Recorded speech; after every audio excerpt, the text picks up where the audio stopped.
Evangelho segundo João, continuando aqui a série de exposições que nós estamos nesse Evangelho, a partir aqui do versículo 1 do capítulo 8. Evangelho de João, no capítulo 8.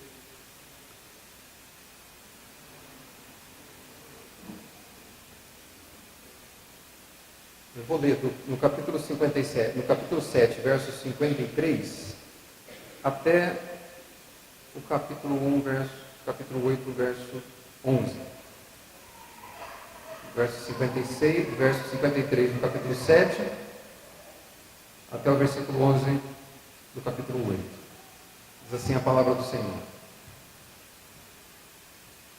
E cada um foi para a sua casa. Jesus, entretanto, foi para o Monte das Oliveiras. De madrugada voltou novamente para o templo, e todo o povo ia ter com ele, e assentado os ensinava. Os escribas e fariseus trouxeram à sua presença uma mulher surpreendida em adultério, e fazendo-a ficar de pé no meio de todos, disseram a Jesus: Mestre, esta mulher foi apanhada em flagrante adultério. E na lei nos mandou Moisés que tais mulheres sejam apedrejadas. Tu, pois, que dizes? Isto diziam eles tentando, para terem de que o acusar. Mas Jesus, inclinando-se, escrevia na terra com o dedo. Como insistissem na pergunta, Jesus se levantou e lhes disse: Aquele que dentre vós estiver sem pecado, seja o primeiro que lhe atire a pedra. E, tornando a inclinar-se, continuou a escrever no chão. Mas, ouvindo eles esta resposta e acusados pela própria consciência, foram se retirando um por um, a começar pelos mais velhos até os últimos, ficando só Jesus e a mulher no meio onde estava. Erguendo-se Jesus e não vendo a ninguém mais além da mulher, perguntou-lhe: Mulher, onde estão aqueles teus acusadores? Ninguém te condenou? Respondeu ela: Ninguém, Senhor. Então lhe disse Jesus: Nem eu tampouco te condeno. Vai e não peques mais. Vamos orar, pedindo para que o Senhor nos instrua por meio da sua palavra, para que o Espírito Santo aplique em nossos corações os princípios contidos nela. Pai, é um privilégio tremendo poder cultuar a Ti, exaltar o Senhor, ouvir a Sua voz por meio da Sua santa palavra. Pai, a minha oração nessa noite é para que o Senhor fale conosco, apesar das minhas limitações, que o Senhor se mostre o quanto é ilimitado em poder e graça nessa noite. Toque em nosso coração de uma forma definitiva e transformadora por meio da Tua santa palavra. Leva-nos ao discernimento da Sua vontade. Arrebata o nosso entendimento para Ti nessa noite. Pai, que nenhuma barreira, seja ela física, emocional ou espiritual, nos tire daquilo que é o intento do Senhor para as nossas vidas essa noite. E que todo o nosso entendimento seja cativo pelo Teu Espírito, seja arrebatado para o Senhor e que temos realmente o nosso coração aberto pelo Teu Espírito. Assim como naqueles dias Lídia teve o seu coração aberto para que cresça. A minha oração é para que o Senhor também nos alcance. Em nome santo de Jesus. Exalte o Teu nome através da Sua palavra. Em nome de Jesus. Louvado seja Deus. Nós temos visto nesses dias que conhecer o Evangelho passa pela necessidade de conhecer quem é Deus, ou conhecer aquilo que se pode conhecer acerca de Deus. E que também conhecer o Evangelho inevitavelmente nos leva a conhecer quem realmente é o homem. O Evangelho nos mostra ou nos coloca em contato com quem nós realmente somos. E ele mostra que a nossa realidade, às vezes, é muito diferente daquilo que nós pensamos acerca de nós mesmos. Quando nós olhamos para a Escritura, a forma como ela descreve o homem chega a ser desesperadora em alguns momentos. Você não precisa abrir, mas acompanha comigo, ouça com atenção. Em Gênesis capítulo 6, verso 5, a palavra de Deus vai nos dizer: viu o Senhor que a maldade do homem se havia multiplicado na terra e que era continuamente mal todo desígnio do seu coração. Perceba a caracterização do coração humano, ou dos desígnios, dos pensamentos do coração humano, eram continuamente maus. Perceba que não vai dizer que às vezes eram maus e às vezes eram bons, mas o homem tem como característica a maldade no seu coração.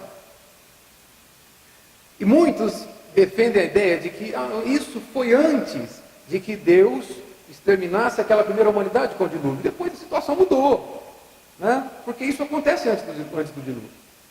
Mas o interessante é que logo após Noé sair da arca com a sua família, oferecer aquele sacrifício ao Senhor, no capítulo 8, verso 21, diz assim: e o Senhor aspirou o suave cheiro e disse consigo mesmo: não tornarei a amaldiçoar a terra por causa do homem, porque é mau o desígnio íntimo do homem, desde a sua mocidade.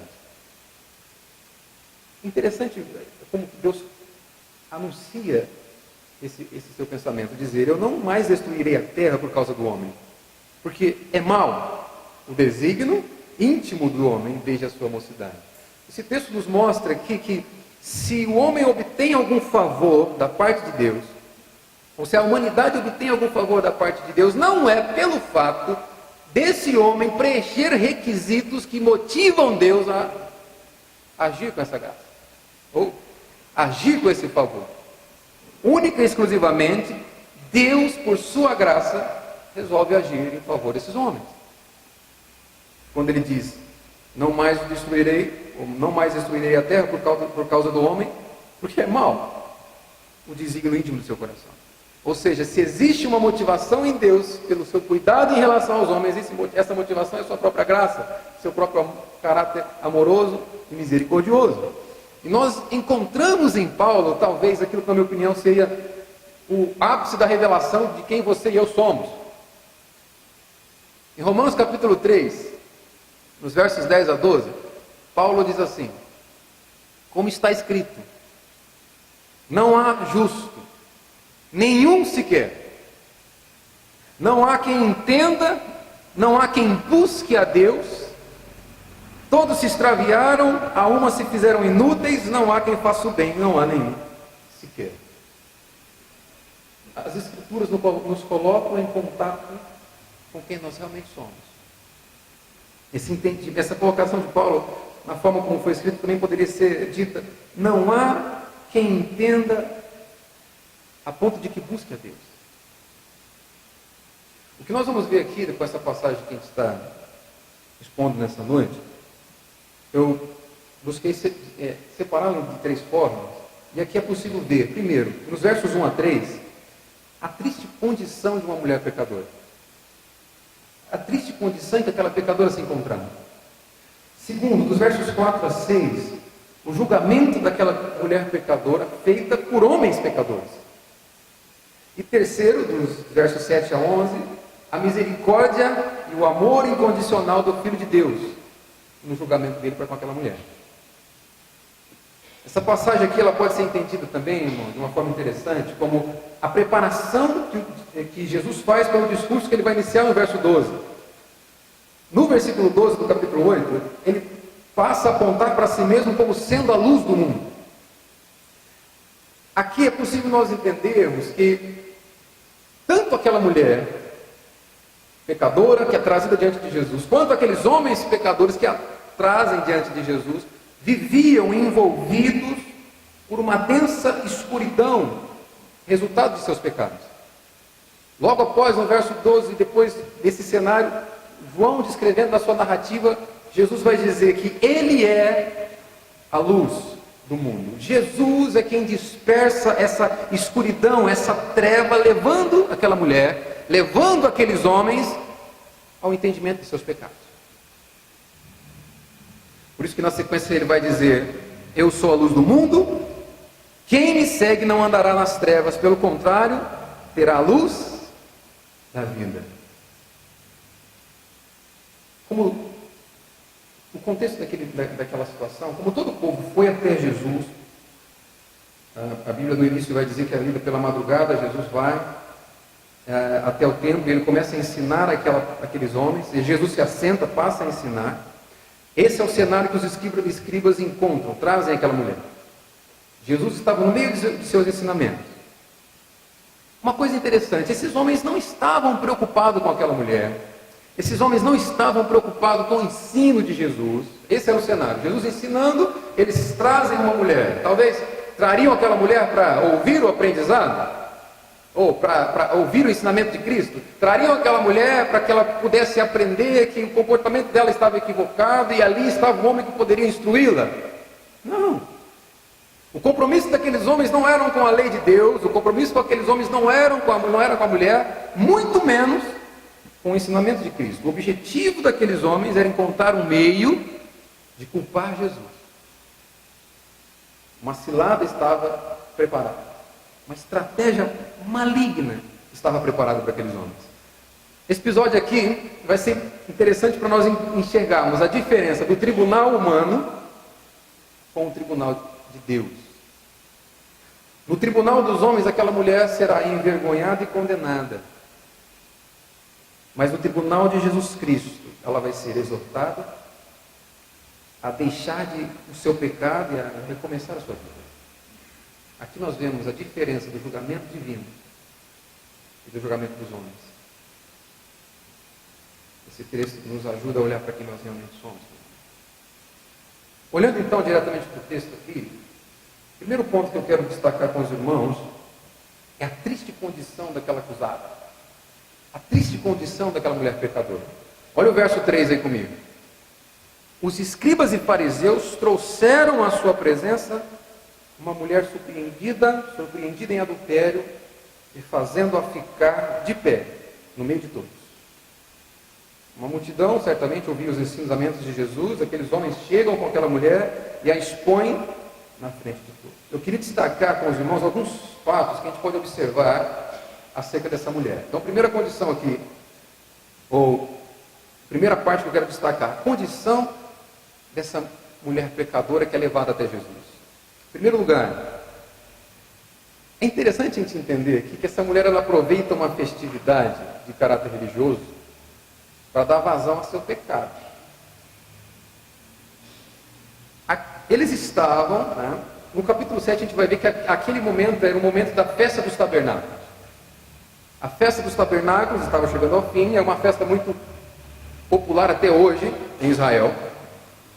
E um dos costumes dessa festa é eles criarem pequenas cabanas e colocarem ainda hoje nos jardins das suas casas, e nessas cabanas eles celebravam essas festas. O caráter religioso dessa festa tinha como objetivo fazer com que o judeu lembrasse do seu processo de salvação, ou olhasse principalmente para os 40 anos em que passaram no deserto, e em que a nação não tinha sua terra, a nação não tinha suas próprias casas, e eles viviam em cabanas. Por isso, festa dos tabernáculos. Mas olha que interessante, irmão. Em uma festa ou em um evento de caráter religioso, aquela mulher utiliza para dar vazão aos seus desejos, ao seu pecado. O que eu entendo com isso? Eu acho importante nós refletirmos. Não existe nenhuma prática ritualística religiosa externa que seja suficiente para levar o homem à santidade. Era uma festa religiosa, eles estavam terminando a festa dos tabernáculos, e aquela mulher é pega em pleno ato de adultério. Em meio a um evento de caráter religioso, de tamanha importância para seu povo, ela se entrega ao pecado, ela se entrega ao desejo. A santificação não é obtida pelo simples fato de você e eu estarmos em um evento religioso. O simples fato de nós estarmos aqui, não é suficiente para que você tenha uma vida de santidade. A santificação é o meio pelo qual Deus transforma o nosso coração, mudando nossos alvos de desejos. Nós passamos a desejá-lo de forma crescente e contínua, havendo ou não rituais externos religiosos. O primeiro ponto que eu vejo com essa situação aqui é isso. E o segundo, irmão, aquela mulher, ela de fato trai o seu marido. Era uma mulher casada. Alguns estudiosos, alguns comentaristas pensam na possibilidade dela não ser casada. Defendem a ideia dela não ser casada. Porém, o que eu acho interessante aqui, a palavra que foi traduzida por adultério, moikeia, que significa, está relacionada a ela ter uma relação extraconjugal. Ela violou os votos de fidelidade, ela violou o matrimônio, ela quebra uma aliança, ela feriu a lei de Deus, ela transgrediu o 7º mandamento. Não adulterarás. Essa é a mulher que se apresenta diante daqueles homens. Ela é levada para Jesus. O adultério, dentre os judeus, é considerado talvez como um dos piores pecados na concepção deles. Os mestres judaicos, judeus, alguns rabinos costumam dizer: todo judeu deve morrer antes de cometer idolatria, assassinato ou adultério. O adultério, na concepção daqueles homens, era algo simplesmente inaceitável. Terceiro ponto que eu vejo dessa mulher aqui é que ela é flagrada nesse ato. Ela foi encontrada nesse ato. Essa mulher, ela não tinha desculpas, não tinha como ela fugir, negar o seu envolvimento com outro homem. Não tinha saída para ela. Hoje é muito comum as pessoas mentem, enganam, escapam, mas não é o caso daquela mulher. Para ela não tinha saída, não tinha outro jeito. Outro ainda, ela foi humilhada publicamente. Ela foi arrastada à força. Os seus acusadores não se importaram com a sua dignidade. Mais uma vez, eles não estavam preocupados em restaurá-la, em restaurar aquela pecadora. Ela seria apenas mais um objeto na mão deles. Aquela mulher foi emocionalmente esmagada naquele dia por aqueles homens que tinham a responsabilidade de pastorear o povo. E por fim, acerca dessa mulher, ela comete um pecado que é passível de morte.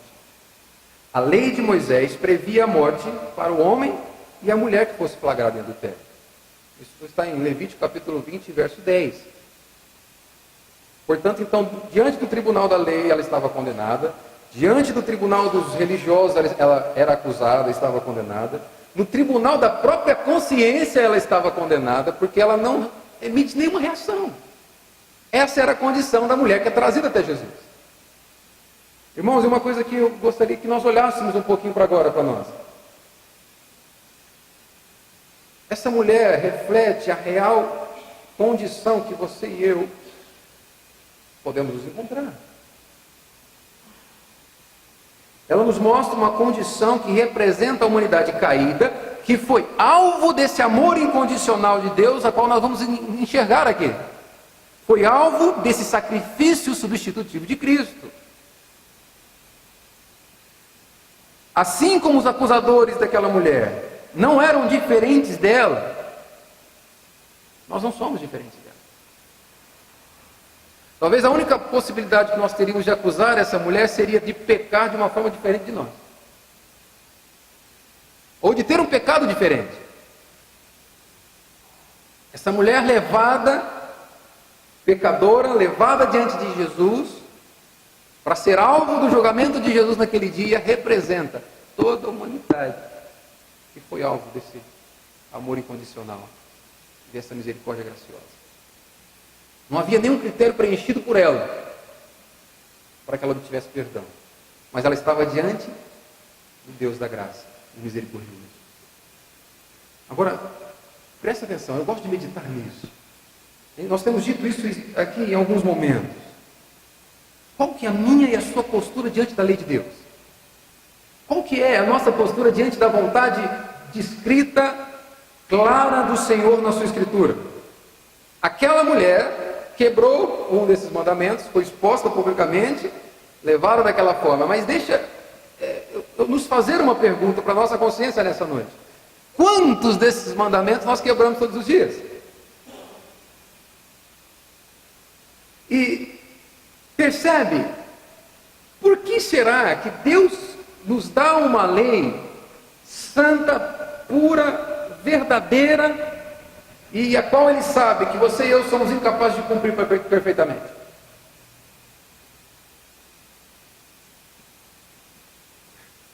Por que Deus te dá uma lei a qual Ele sabe que você não cumprirá completamente, perfeitamente? E ainda nos dá com a seguinte alerta: o que quebra um pequeno detalhe da lei, quebra toda a lei. O seguinte alerta: o salário do pecado é a morte. Outra constatação clara de Paulo: todos pecaram. Porque Deus te dá uma lei, a qual Ele sabe que você é incapaz de cumprir perfeitamente, como ela é perfeita. Olhando para o Evangelho, nós encontramos a resposta. Deus te dá uma lei a qual você é incapaz de cumprir perfeitamente para te mostrar, para me mostrar que nós precisamos desesperadamente de alguém que resolva o nosso problema. Nós precisamos desesperadamente de um Salvador, de um Redentor, de alguém que nos livre dessa condição. Isso eu aprendo com essa mulher. E o segundo ponto que eu vejo nesse texto, irmão, é a crueldade e depravação dos seus acusadores, daqueles homens que acusaram. Isso está do verso 4 até o 7. Veja comigo aí no verso 4 ainda. Disseram a Jesus: Mestre, esta mulher foi apanhada em flagrante adultério, e na lei nos mandou Moisés que tais mulheres sejam apedrejadas. Tu, pois, que dizes? Isso diziam eles, tentando-o para terem do que acusar. Mas Jesus, inclinando-se, escrevia na terra com o dedo. O contexto era de festa naquela cidade, era de festa em Jerusalém. Os escribas e fariseus estavam cheios de inveja de Jesus. Essa era a motivação daqueles homens naquela noite. Eles queriam matá-lo. Isso vai estar lá no capítulo 7, verso 19. Eles mandaram os guardas prendê-lo. Capítulo 7, verso 32. Os guardas que foram para prendê-lo voltaram maravilhados com as palavras de Jesus. Ficaram encantados com as palavras de Jesus. E isso aumentou ainda mais o ódio dos judeus. Capítulo 7, verso 47. Então eles se lançam contra Jesus agora com o caso dessa mulher adúltera. 4 atitudes, irmãos, eu vejo que dá para a gente olhar através desses homens para que nós tratemos da sua conduta. A conduta desses homens aqui. Em primeiro lugar, ela foi grosseira e pecaminosa. O motivo dos fariseus não era o amor a Deus. O motivo dos fariseus não era pela justiça, não era zelo nem paixão pela pureza ou santidade. Muito menos a indignação com o pecado. Eles tinham apenas um objetivo: destruir Jesus. Amaram uma cilada, uma estratégia para confundir Jesus. Eles não estavam preocupados com a restauração daquela mulher. Eles não estavam preocupados com o zelo da lei. O objetivo era pegar Jesus no contrapé e ter algo para acusá-lo. Essa era a estratégia maligna daqueles homens. Esses fariseus, eles usavam da sua autoridade não para restaurar as pessoas, mas para condená-las. Eles não eram pastores do rebanho de Deus. Por isso que Jesus, ele se refere àquela geração como ovelha sem pastor. Os homens que eram responsáveis por tinham autoridade para cuidar do povo, restaurar o povo, usavam dessa autoridade apenas para estabelecer condenação. Para os acusadores daquela mulher, ela não tinha nome, personalidade, ela não tinha importância, não tinha história, era apenas um objeto para que eles pudessem cumprir com seus planos. O objetivo daqueles homens não era outro senão destruir Jesus. O alvo dos fariseus era colocar Jesus diante de um dilema naquele dia. Eles queriam colocar Jesus ou contra a lei de Deus, ou contra a lei romana, ou contra o povo. A estratégia era o seguinte: se Jesus perdoar essa mulher, absolver essa mulher, ele está indo contra a lei de Moisés, que prescreve que ela seja condenada. Se Jesus mandar matar aquela mulher, ele está indo contra a lei dos romanos, porque o governo romano havia tirado de Israel o poder de aplicar penas capitais, penas de morte no país. O objetivo deles era fazer com que Jesus deslizasse de alguma forma. Essa era a estratégia daqueles homens. Não, o zelo. O objetivo eram os seus próprios intentos e não os propósitos de Deus. Em segundo lugar, a conduta daqueles homens foi hipócrita. Hipocrisia é você dizer algo sentindo e desejando outra coisa. E é isso que nós encontramos nesses homens. Hipocrisia nesse zelo, ou nesse falso zelo e reverência pela lei. Eles até pareciam guardiões dos mandamentos, da vontade de Deus, da voz de Deus. Eles pareciam homens santos que estavam revelando, que estavam buscando cumprir a lei fielmente, cumprir fielmente as Escrituras. Mas na verdade não, o seu coração maquinava o mal contra Jesus. Isso era aqueles homens, hipocrisia em relação a esse zelo. Eles estavam usando Deus para ferir Deus. Eles estavam usando o mandamento de Deus, zombando de Deus. A lei diz: não adulterarás. Mas o seu coração respirava morte contra Jesus. Não matarás. Dessa forma eles zombavam contra o próprio Deus. Hipócritas. O adjetivo a qual Jesus deu para eles. É possível a gente ver aqui hipocrisia com essa preocupação pela moralidade. Eles se apresentavam como homens preocupados com a moralidade pública, moralidade privada. Hipocrisia, falsidade. O adultério, de fato, é um atentado contra Deus, um atentado contra o cônjuge, um atentado contra os filhos, um atentado contra o próprio corpo, um atentado contra a igreja. Mas não era esse o cuidado daqueles homens. Eles estavam pouco se importando com o resultado do pecado daquela mulher, ou se ela poderia ou não ser restaurada. O objetivo era cumprir os seus próprios intentos pecaminosos. É possível ver a hipocrisia daqueles homens no seu respeito para com Cristo. Eles chegam diante de Jesus e dizem: mestre, nós precisamos de uma ajuda.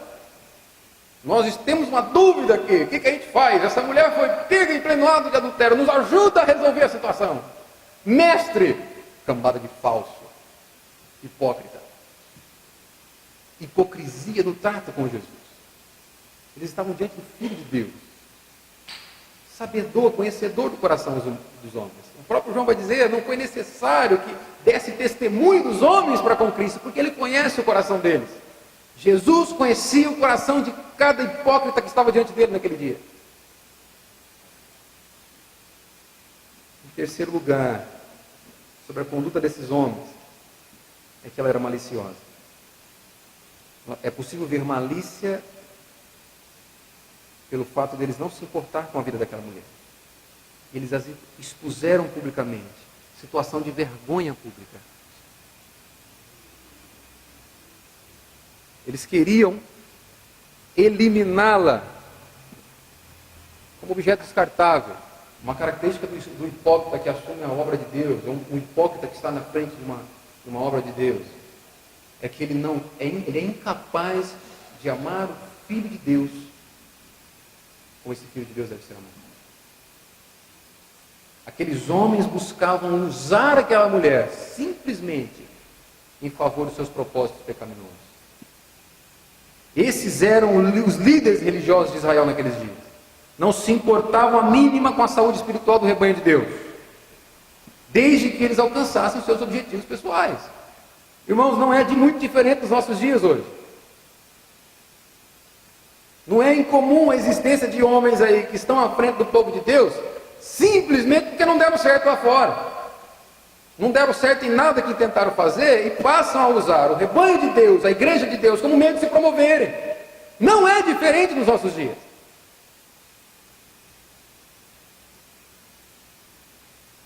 Homens que veem a igreja como uma forma de alcançarem a tão sonhada escalada do sucesso. Não aprende a fazer nada lá fora. Não tem sucesso com nada lá fora. E quer ter sucesso às custas da igreja. Nossa geração não é diferente. Eles usaram a lei para tentar Jesus. O propósito deles era esse, tentar Jesus. Fizeram uma isca, uma cilada. O objetivo era fazer com que Jesus caísse de alguma forma. Assim como o próprio Satanás, que usou a palavra de Deus contra Jesus na tentação no deserto, aqueles homens se manifestaram como instrumentos parecidos. Eu acho que talvez o instrumento mais poderoso de Satanás, irmãos, é aquele pregador que aponta mais para si mesmo do que para Jesus. O maior instrumento de Satanás contra a igreja de Deus é aquele pregador, é aquele falso mestre que usa o povo de Deus, que usa a palavra de Deus para alcançar os próprios objetivos e não promover a glória de Deus. Talvez esse seja o instrumento mais eficaz de Satanás no meio da igreja. Eles persistiram no mesmo erro. Aqueles homens estavam cegos, coração endurecido. Eles não eram capazes de ver o próprio pecado, apenas o pecado do outro. Uma boa característica do religioso. Enxerga pecado em todo mundo, menos em si mesmo. Eles não eram ajudadores, mas eles eram acusadores. Não é de à toa que nos próximos versículos, versículo 44, Jesus vai dizer para aqueles homens assim: vocês têm por pai o diabo. Atitude igual, igualzinha a dele. Quarto lugar, irmão, acerca da característica desses homens aqui, é que a conduta desses acusadores foi certamente reprovável, por vários aspectos. Eles não amavam a lei de Deus e nem aborreciam o pecado, buscavam a própria glória, não a glória de Deus. Buscavam a glória pessoal. Não estavam preocupados com a honra do nome de Deus, estavam preocupados com o próprio prestígio. Eles viam Jesus como uma ameaça. Jesus estava arrebatando seguidores. Aqueles religiosos viam Jesus como um perigo, uma ameaça presente que precisava ser eliminada. Quando os homens buscam mais a própria glória do que a glória de Deus, o primeiro passo desses homens é difamar a obra de Deus.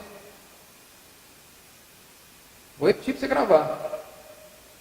Quando esses falsos mestres buscam mais a própria glória do que a glória de Deus, eles trabalham para difamar a verdadeira obra de Deus.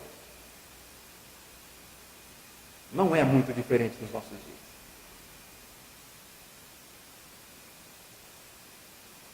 É exatamente aquilo que essa igreja tem vivido nesse dia.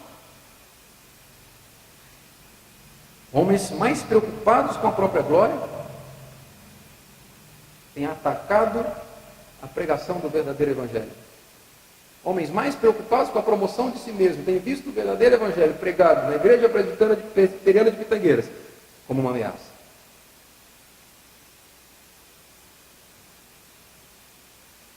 Por isso, guarde o seu coração no Senhor. Uma característica do falso mestre: ele é incapaz de amar o verdadeiro evangelho. Ele é incapaz de apresentá-lo. Ele é promotor da sua própria glória.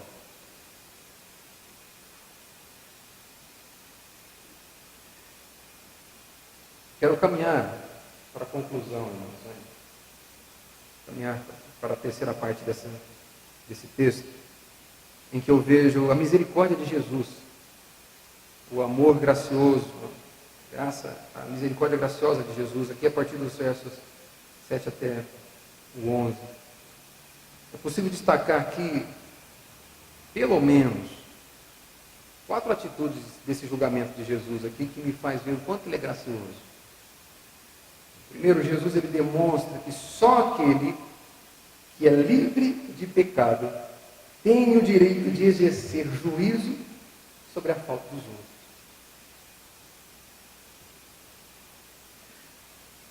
Jesus já havia alertado lá no Sermão do Monte, lembra? Com a mesma medida que julgarem, sereis julgados também. Ele já havia nos alertado acerca do perigo de querer tirar o cisco do olho do outro, tendo uma trave no próprio olho. É impressionante a gente ver como às vezes nós exigimos dos nossos aquilo que nós não, ou dos outros aquilo que nós não praticamos.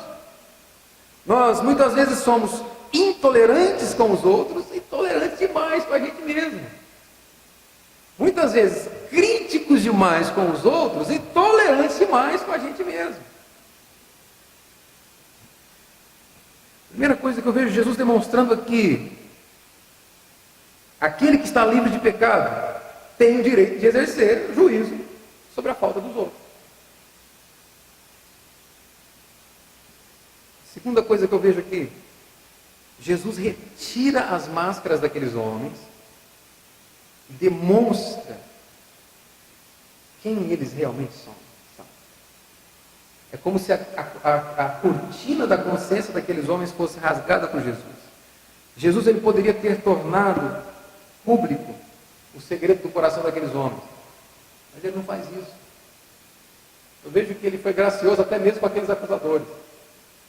Sendo conhecedor do pecado particular de cada um, ele poderia expor esse pecado particular diante de todos, dizendo: como é que vocês acusam essa mulher de fazer o que ela faz e vocês fazem o que vocês fazem? Não, ele foi gracioso até com aqueles acusadores, apenas descortinando a sua própria consciência para que eles tivessem noção de quem eles realmente eram.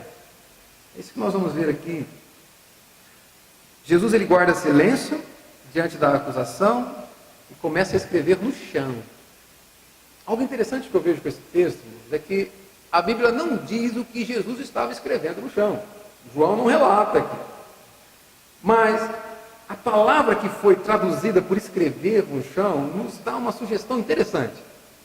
Essa palavra grega, katagrafein, dá a ideia de escrever a acusação contra alguém. Possivelmente Jesus escreve algo que, para aqueles homens, fosse uma expressão de acusação contra eles mesmos.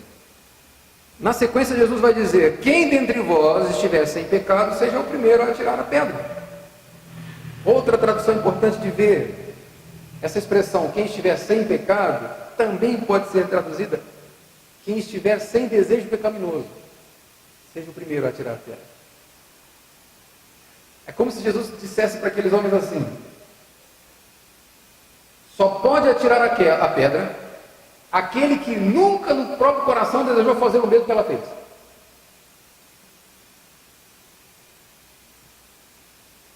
Jesus, em vez de julgar a mulher acusada, ele julga os juízes dela.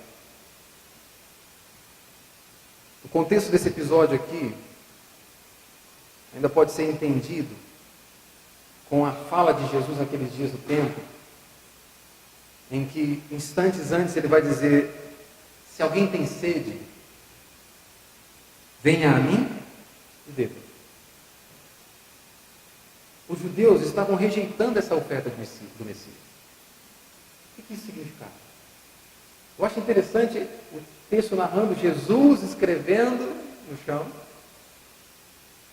Antes ele faz o convite: aquele que tiver sede, venha a mim e beba.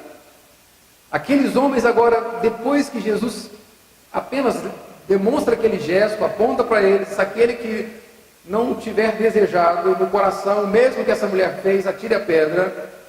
Eles simplesmente derrubam as pedras e saem. Sabe o que é possível descobrir com esse acontecimento? Havia uma profecia no livro de Jeremias. Anotem aí, no capítulo 17, verso 13. Essa profecia dizia assim: ó Senhor, esperança de Israel, todos aqueles que te abandonarem serão envergonhados. Os que se apartam de ti terão seus nomes escritos no solo, porque abandonaram o Senhor, a fonte de águas vivas. No discurso anterior de Jesus, ele vai dizer: eu sou a fonte de água viva, venha a mim aquele que tem sede. Certamente aqueles homens conheciam essa profecia do profeta Jeremias. E ao fazerem uma leitura da situação, eles jogam as suas pedras e saem. Jesus aponta para aqueles homens, revela que eles realmente são para si mesmos, sem fazer nenhuma acusação. Usou de graça até com os acusadores. Terceira ação de Jesus que me intriga é que ele realmente não esmaga a cana quebrada. Assim como foi profetizado acerca do servo do Senhor, que não esmagaria a cana quebrada. Jesus, ele valoriza a lei, ele expõe a gravidade do pecado, mas ama o pecador para restaurar esse pecador. Com o silêncio dele, com poucas palavras, ele vai ensinar que a lei é santa, o pecado é maligno, mas o seu amor pelo pecador perdoado é infinito. A mulher já estava em uma condição miserável, ela já estava quebrada. Jesus teria a possibilidade, com seus discursos, esmagá-la agora.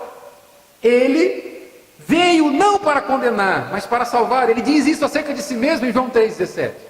O Filho do Homem veio ao mundo não para condená-lo, não para que o mundo fosse condenado por ele, mas para que fosse salvo por ele. A mulher, ela merecia morrer. Ela merecia ser alvo dessa justiça de Deus, assim como você e eu merecíamos ser alvo da justiça de Deus, porque também pecamos como ela pecou. O amor incondicional do Deus Todo-Poderoso alcançou naquele dia, assim como me alcançou e alcançou a sua vida. Ele veio buscar e salvar o que se havia perdido.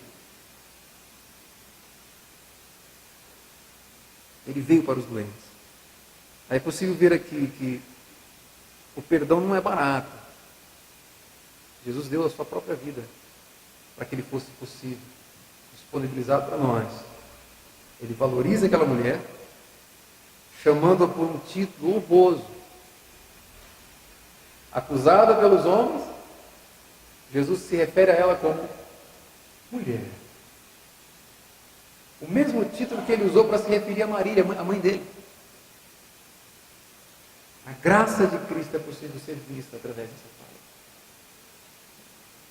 A gente vê aqui, irmão, que o perdão não é uma liberação para o pecado. Jesus, ele não condenou aquela mulher, mas ele a alertou, ele a ordenou para que ela tivesse o seu estilo de vida pecaminoso transformado, para que ela fosse e não pecasse mais. Ele restaura a dignidade daquela mulher. Percebe? Ele não diminui a gravidade do pecado, porém não a condenou. Somente ele tinha as condições morais necessárias para condená-la, e ele não faz isso. Ele a encorajou, quando ele diz, vai, volta à vida, comece novamente, mas de forma correta agora. Não peque mais. É possível a gente concluir aqui, talvez, irmãos, que o mais santo é o mais misericordioso. A conclusão que eu levo com os irmãos é que a justiça dos homens pode ser imoral, falha, corrompida, mas o amor gracioso de Jesus Cristo está à disposição de todo aquele que crê. Está envolvendo e salvando todo aquele que confia no Filho de Deus.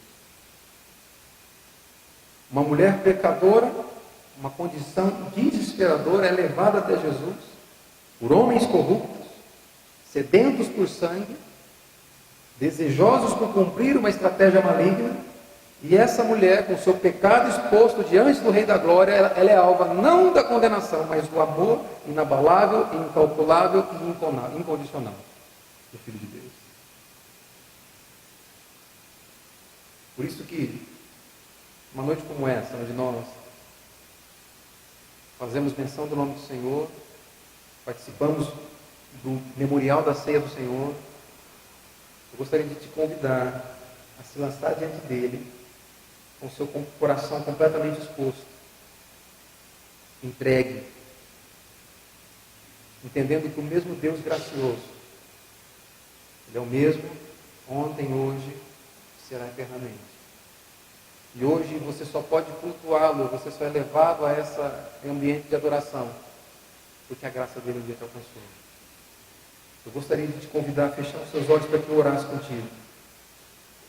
Jesus diz para aquela mulher naquele dia: nem eu tampouco te condeno. Vai, não peques mais. Senhor, eu exalto o Senhor, glorifico pela tua palavra. Te agradeço pela sua presença e pelo seu agir no nosso meio. Pai, eu oro para que essa palavra inunde o nosso coração, que tenhamos o discernimento de que fomos alvos dessa graça e desse amor incalculável, irresistível e inabalável que é o amor do Senhor. Assim como aquela mulher, ó Deus, naqueles dias, teve o seu pecado exposto diante do Rei da Glória. Pai, quantas vezes o nosso pecado está diante de nós?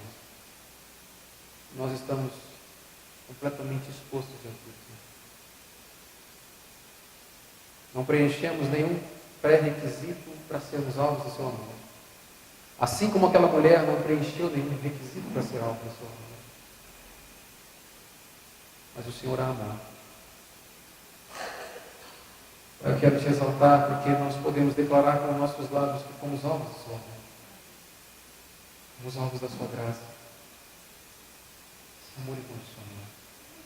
Livra-nos, ó Deus, de sermos acusadores como aqueles homens. Livra-nos, ó Deus, de fazermos da Tua obra, da Tua igreja, um meio de autopromoção. E leva-nos, Senhor, a termos o nosso coração rasgado diante de Ti, sendo conhecedores de que o Senhor é o Deus da glória, todo-poderoso, amoroso com o Seu povo, com os Seus filhos, e que o Seu amor está diante de nós. O Seu amor está continuamente nos arrebatando para Ti de uma forma definitiva. Pai, o mesmo conselho que houve sobre aquela mulher naquele dia, esteja sobre as nossas vidas nessa noite.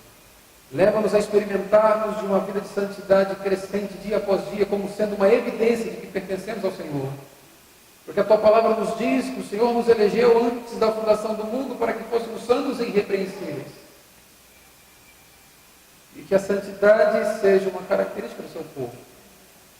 Pai, eu oro agradecido em nome de Jesus. Amém.